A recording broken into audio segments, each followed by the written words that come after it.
पहले हम जानेंगे क्रिस्टलीय ठोस के बारे में कि क्रिस्टलीय ठोस क्या होते हैं।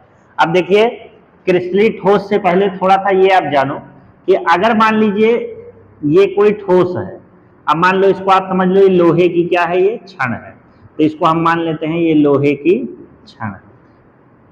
अब ये जरा बताएं कि ये लोहे की छड़ बनी कैसे होगी। क्लास 9th में आपको पढ़ाया जाता है कि कोई भी अगर पदार्थ है तो वो बना किससे है, वो बना है लड़कों आपके अणु से और आपके परमाणु से। भाई अणु परमाणु पढ़ चुके हो ना, सबसे छोटा भाग किसी पदार्थ का परमाणु, जब दो या दो से अधिक परमाणु जुड़ते हैं तो अणु बनता है, फिर अणु आपका जुड़ता है तो क्या बनाता है, पदार्थ। यानी यहां पर अणु, परमाणु, और अगर आपका कोई ठोस आयनिक है तो यहां याद रखिएगा एक और शब्द आएगा, आयनिक स्पीसीज, यानी आयन से जिनका निर्माण हुआ है प्लस माइनस चार्ज से। तो याद रखिए अगर ये लोहे की छड़ लड़कों बनी है तो इसमें हुआ क्या होगा कि सबसे पहले छोटा भाग, सबसे छोटा कौन होता है, परमाणु।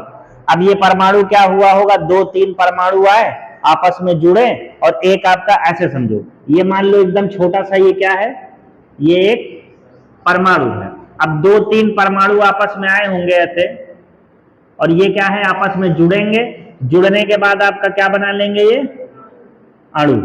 तो ये आपका क्या है, आपका मान लीजिए ये क्या है, एक लोहे का क्या है, ये अणु है।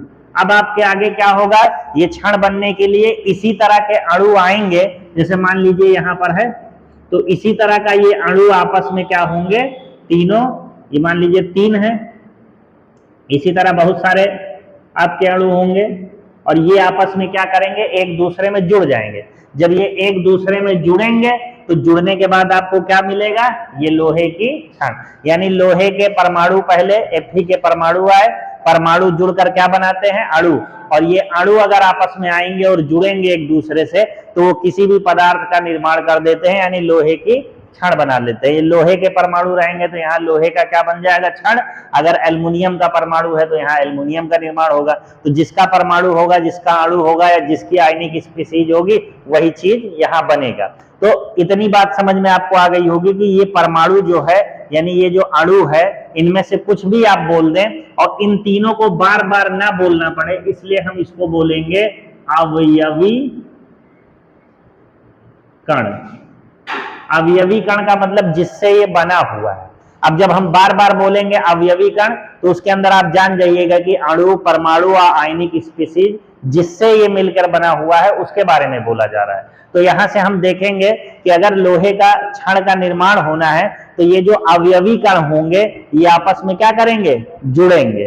अब यहां पर देखिए, मान लीजिए एक अवयवी कण ये है, दूसरा ये है, तीसरा ये है, चौथा ये है। अब इनको जुड़ना है तो जरा ये बताओ कि एक तरीका ये होगा कि पहला अवयवी कण आया, दूसरा आया, तीसरा आया, चौथा, इसी तरह अगर पांचवा आएगा तो यहां जुड़ जाएगा। तो ये एक निश्चित व्यवस्था में जुड़ रहे हैं कि नहीं, एक ऐसा हो सकता है ना।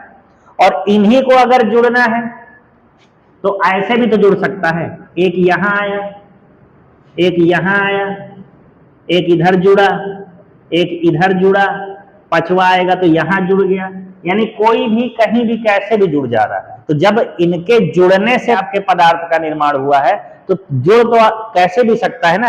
एक हो सकता है कि ये निश्चित व्यवस्था में जुड़े हैं, यहां पे देखिए ये क्या है, निश्चित व्यवस्था में जुड़े हैं, या व्यवस्था न कह के आप कहिए निश्चित ज्यामिति में जुड़े हैं। किसमें, निश्चित ज्यामिति में, निश्चित क्रम में जुड़े हैं। और ये क्या है, ये कोई भी कहीं भी अनिश्चित ज्यामिति में जुड़ा है। तो याद रखिएगा इनके जुड़ने से आपके किसका निर्माण होगा, ठोस का। लेकिन जब यही परमाणु एक निश्चित ज्यामिति में जुड़ेंगे, निश्चित क्रम में जुड़ेंगे, तो ये जो आपका ठोस बनता है वो क्रिस्टलीय ठोस बनता है। और अगर ये कहीं भी कैसे भी इधर उधर जुड़ जाते हैं, इनका कोई निश्चित क्रम नहीं है, इनकी कोई निश्चित व्यवस्था नहीं है, तो ये आपका कौन कहलाएगा, अक्रिस्टलीय ठोस। तो NaCl, ये जो आपका नमक होता है ये आपके जुड़ के आता है Na+ और Cl-। तो ये एक क्रिस्टली ठोस है। जब इसका हम एक क्रिस्टल देखते हैं तो वहां पता चलता है कि एक Na जुड़ा है, फिर एक Cl जुड़ा है, फिर एक Na जुड़ा है, फिर एक Cl जुड़ा है, यहाँ Cl-, Na+, Cl- और यहाँ Na+। ये जो क्रम होता है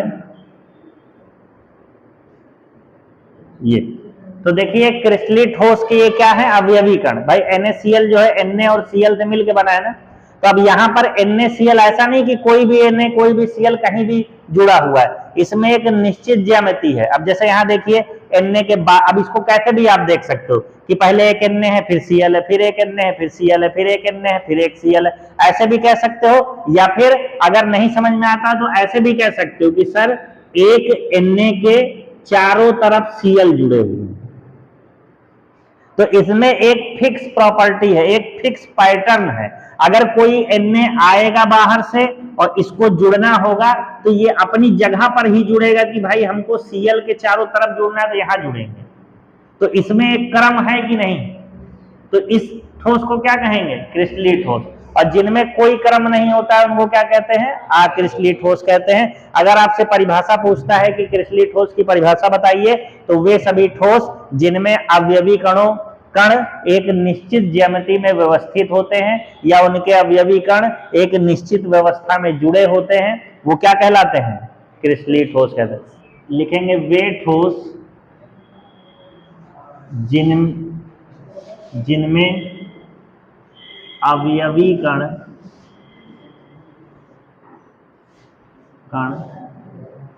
एक दूसरे से एक निश्चित ज्यामिति में जुड़े होते हैं, क्रिस्टलीय ठोस कहलाते हैं। उदाहरण NaCl, चीनी आदि। क्रिस्टलीय ठोस हुआ, अक्रिस्टलीय ठोस में अंतर। अब देखिए क्रिस्टलीय ठोस भी एक प्रकार का ठोस है और अक्रिस्टलीय ठोस भी एक प्रकार का क्या है, ठोस है। जब दोनों चीजें ठोस हैं तो दोनों में अंतर करने के लिए हम लोग को उसका क्या देखना पड़ेगा, गुण देखना पड़ेगा। पहला गुण होता है ज्यामिति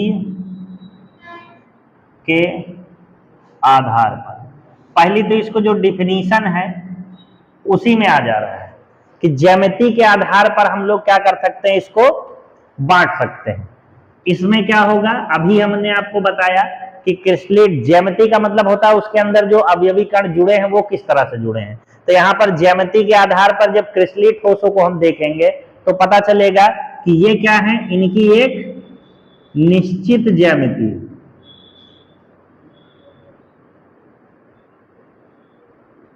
तो इस शब्द का मतलब समझ गया ना आप लोग, ज्यामिति। तो निश्चित ज्यामिति का मतलब उसके अंदर जो अवयवी कण जुड़े हैं वो निश्चित पैटर्न में जुड़े हैं, निश्चित क्रम में जुड़े हैं। इसमें क्या होगा, इसमें आपका अनिश्चित ज्यामिति। दूसरा हम देखेंगे संपीड्यता के आधार पर। संपीड्यता के आधार पर। अब देखिए ये शब्द, यहां पे शब्द आपको समझना पड़ेगा। संपीड्यता का मतलब होता क्या है, संपीड्यता का मतलब होता है कंप्रेसिबिलिटी। अब कंप्रेसिबिलिटी क्या है, किसी चीज को अगर हम दबाएं तो वो क्या होना चाहिए, सिकुड़ना चाहिए, दबना चाहिए। एग्जाम्पल के रूप में कौन सी चीज दबती है, जैसे अगर आप रबड़ देखे हो, रबड़ देखे ना, तो रबड़ कैसा ठोस है, अक्रिस्टलीय ठोस है। जब आप रबड़ को दबाएंगे, उस पर बल लगाएंगे तो वो क्या होगा, सिकुड़ेगा, दबेगा। तो यानी जो अक्रिस्टलीय ठोस होते हैं ये क्या होते हैं, संपीड्य होते हैं।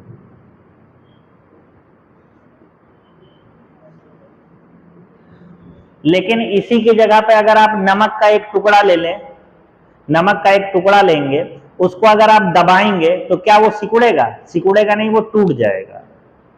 वो क्या हो जाएगा? टूट जाएगा। तो उसको हम कहते हैं असंपीड्य है। क्या है? यानी यहां से दूसरा अंतर आप जान गए। दूसरा अंतर यह है कि क्रिस्टलीय ठोस जो होते हैं वो असंपीड्य होते हैं और अक्रिस्टलीय ठोस क्या होंगे? संपीड्य होंगे। तो ये सब आपको याद रखना पड़ेगा, पेपर में खुद से लिखना पड़ेगा इस चीज को, इसको रट्टा नहीं मारनी है। सोच के देखो, निश्चित ज्यामिति या अनिश्चित ज्यामिति, ये तो परिभाषा में ही है इसके। दूसरी चीज एग्जाम्पल याद रखना, जब भी क्रिस्टलीय ठोस के बारे में लिखना नमक याद रखना NaCl, और अक्रिस्टलीय ठोस के बारे में जब भी आप याद करेंगे उसको आप क्या समझेंगे? रबड़ है। तो रबड़ दबता है, उसको दबाएंगे तो वो क्या होगा? सिकुड़ेगा, टूटेगा नहीं जल्दी से। और ये भी याद रखिएगा संपीड्य होते हैं लेकिन कुछ सीमा तक, उससे ज्यादा अगर आप फोर्स लगा देंगे, बल लगा देंगे, ज्यादा दबा देंगे तो फिर वो भी टूट जाएगा। तो कुछ सीमा तक ये संपीड्य होते हैं और ये तो थोड़े से भी संपीड्य नहीं होंगे, अगर आप बल लगाओगे तो टूट जाएगा। जान गए? दूसरा क्रिस्टलीय ठोस क्या होंगे? असंपीड्य, और अक्रिस्टलीय ठोस क्या होंगे? संपीड्य होगा। तीसरा गलनांक। अब बात करेंगे हम लोग क्रिस्टलीय ठोस और अक्रिस्टलीय ठोस के गलनांक के बारे में। जो ये क्रिस्टलीय ठोस होते हैं लड़कों, इनका जो गलनांक होता है वो निश्चित होता है, निश्चित होता है, और उसके साथ साथ ये बिंदु ताप होता है। इसके साथ क्या होता है? ये बिंदु ताप। अब कहोगे ये निश्चित होता है, समझ में आ गया। बिंदु ताप क्या है? बिंदु ताप ये होता है, इसका एग्जाम्पल आपको बता देते, जो NaCl आप देख रहे हो, नमक, ये ठोस है ना, तो किसी ना किसी ताप पर ये क्या होगा? द्रव में बदलेगा। तो याद रखिएगा, जो NaCl का अगर हमने क्रिस्टल लिया NaCl, इसको हम क्या करेंगे? गर्म करेंगे। तो जब आप इसको गर्म करेंगे, मान लीजिए इसका टेम्परेचर 50 डिग्री सेल्सियस कर दिया, इसमें कोई परिवर्तन नहीं आएगा। 100 डिग्री सेल्सियस कर देंगे, इसमें कोई परिवर्तन नहीं आएगा। इसी तरह करते करते इसका आप 800 कर दोगे, तब भी इसमें कोई परिवर्तन नहीं आएगा, केवल ये गर्म होगा। जैसे ही आप इसका 801 डिग्री सेल्सियस करोगे तो 801 डिग्री सेल्सियस इसका गलनांक होता है NaCl का। तो जैसे 800 तक क्या होगा? केवल गर्म होगा, किसी चीज में इसमें चेंज नहीं होगा। लेकिन जैसे ही आपने एक पॉइंट बढ़ाया, 801 इसका जैसे ही टेम्परेचर पहुंचा, ये 801 पर तुरंत किस में बदल जाएगा? द्रव में बदल जाएगा। तो इसका मतलब आप बढ़ा रहे थे 50 से 100, 100 से 150, 150 से ऐसे करते करते 800 तक, कुछ हुआ इसमें? नहीं हुआ। लेकिन जैसे ही एक पॉइंट बढ़ा 801, एक बिंदु आया, इस पर तुरंत एक किसमें बदल गया? द्रव में बदल गया। इसीलिए कहा जाता है इसका निश्चित होता है। जैसे इसका देखा 801, और बिंदु ताप होने का मतलब होता है कि 801 पर ही परिवर्तन आएगा इसमें। 800, 799, 798, इनमें सब में ये द्रव में नहीं बदलेगा। एक फिक्स पॉइंट होता है जिस पर ये क्या हो जाएगा? बदल जाएगा। अब इनकी बात करते हैं अक्रिस्टलीय ठोस में। इसका एग्जाम्पल आप देख लेते हैं, रबड़। कभी भी आप लोग रबड़ को जलाए हो, और रबड़ को नहीं जलाए होगे तो रबड़ का ही बना होता है टायर। आप टायर को जब जलाए होंगे तो जब, या फिर आप एग्जाम्पल हम बताए थे प्लास्टिक, तो प्लास्टिक को तो जलाए होगे। जब भी आप प्लास्टिक को जलाओगे, जब भी आप प्लास्टिक को देखो यहां से गर्म करोगे, तो इनका निश्चित गलनांक नहीं होता है। इनका निश्चित गलनांक नहीं होता। ऐसा नहीं होता है कि इसको आग में दिखाओगे और वो उसी तरह बना रहेगा। जैसे इसको आप आग में दिखाओगे तो ये क्या होने लगेगा? यहां से ढीला होने लगेगा, ऐसे ऐसे सिकुड़ने लगेगा। ऐसा होता है कि नहीं? तो याद रखिएगा, इनका निश्चित गलनांक नहीं होता है। ये एक परास में क्या होते हैं? एक ताप के परास में परिवर्तन होता है। इनका एक ताप के परास में परिवर्तन होने का मतलब है कि जैसे ही आप इसको टेम्परेचर दिखाओगे, ये 50 डिग्री सेल्सियस पर भी क्या होगा? इसमें परिवर्तन होगा, 60 पे भी परिवर्तन होगा, 70 पे भी परिवर्तन होगा, और 100 डिग्री सेल्सियस तक भी इसमें परिवर्तन होगा। ऐसा होगा कि नहीं? जैसे प्लास्टिक को आप आग में दिखाएंगे तो थोड़ा सा क्या होने लगता है? नरम होने लगता है। नरम होने के बाद फिर और नरम होगा, फिर कहीं कहीं जलने लगेगा, फिर आगे नरम होता रहेगा। ऐसा तो है नहीं कि एक पॉइंट पे, जैसे इसमें एक पॉइंट पे था, एक बिंदु पे था, 800 तक कुछ नहीं हुआ, 801 पे तुरंत द्रव में बदल गया। क्या ये ऐसा होगा? इसको ऐसा कुछ नहीं होगा। इसमें क्या होगा? एक निश्चित ताप का परास होगा। परास का मतलब होता है रेंज, 50 से 100, तो 50 से 100 के बीच में उसी में वो क्या होगा? गलेगा सिकुड़ेगा, गलेगा सिकुड़ेगा, ऐसा होगा। तो इसी को कहते हैं कि इनका निश्चित गलनांक नहीं होगा, ये एक ताप के परास में क्या होंगे? इनमें परिवर्तन होगा, पूरे एक रेंज में परिवर्तन होगा, 50 से लेकर 100, ऐसा उदाहरण के रूप में मान लें। इसमें ऐसा नहीं है कि 800 से लेकर 900 तक परिवर्तन होगा, ये बिंदु ताप होता है। 801 है तो 801 तक ही परिवर्तन होगा, 801 में ही परिवर्तन होगा। विदलन गुण, अब इसमें एक ऐसे टर्म है, ये जो आपको इनका मतलब ही नहीं पता होगा। जैसे विदलन गुण आ गया तो इसका मतलब ही आपको नहीं पता विदलन गुण होता क्या है। अब देखिए विदलन गुण में बताएंगे, जैसे अगर मान लीजिए ये क्रिस्टलीय ठोस का एक क्या है, ये टुकड़ा है मान लो ऐसे, और ये आपका अक्रिस्टलीय ठोस का टुकड़ा है, ऐसे मान लो, ऐसे ये टुकड़ा बना लिया। विदलन गुण का मतलब होता है, आप एक चाकू ले आए, इस चाकू से इसको ऐसे काटो बीच से, जब आप बीच से काटोगे तो ये दो टुकड़े में हो जाएगा ना, तो जब ये दो टुकड़े में होगा तो कुछ इस तरह ऐसा बनेगा। अब यहां पर जब आप चाकू से काटेंगे, जैसे मान लो ये एक रबड़ है, ये टायर समझ लो, इसको जब आप चाकू से काटोगे ऐसे बीच से, तो ये कटेगा तो, लेकिन ये कुछ ऐसा निकलेगा।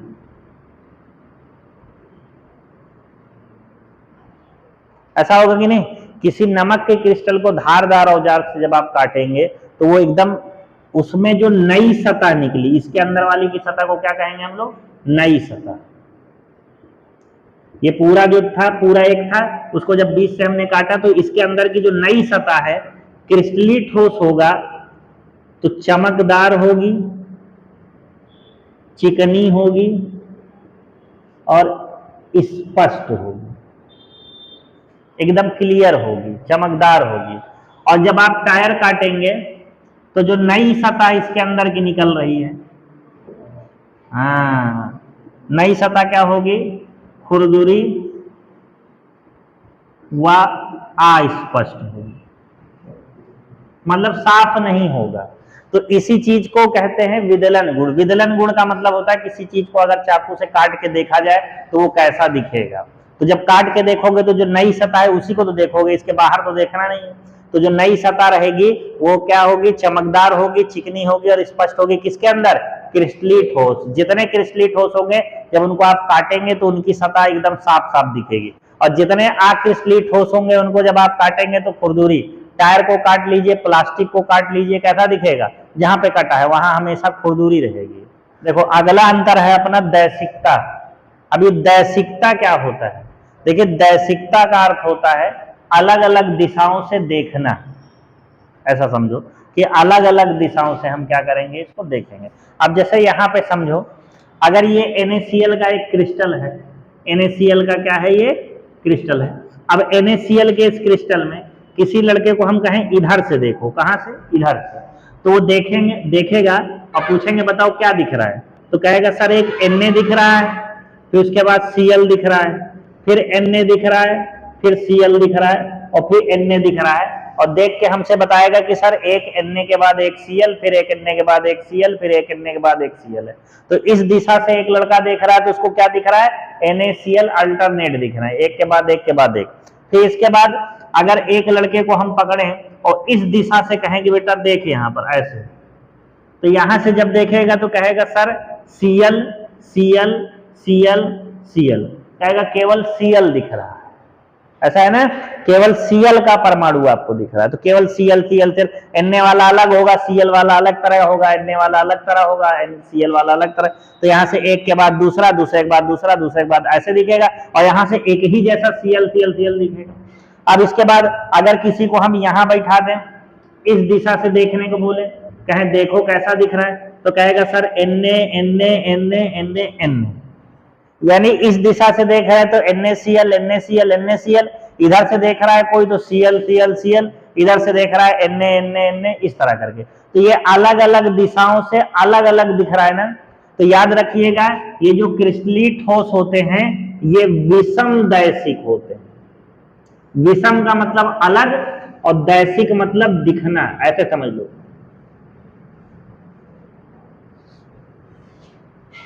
तो ये क्या होते हैं, विषम दैशिक होते हैं, अलग अलग दिशाओं से अलग अलग दिशा दिख रहा है।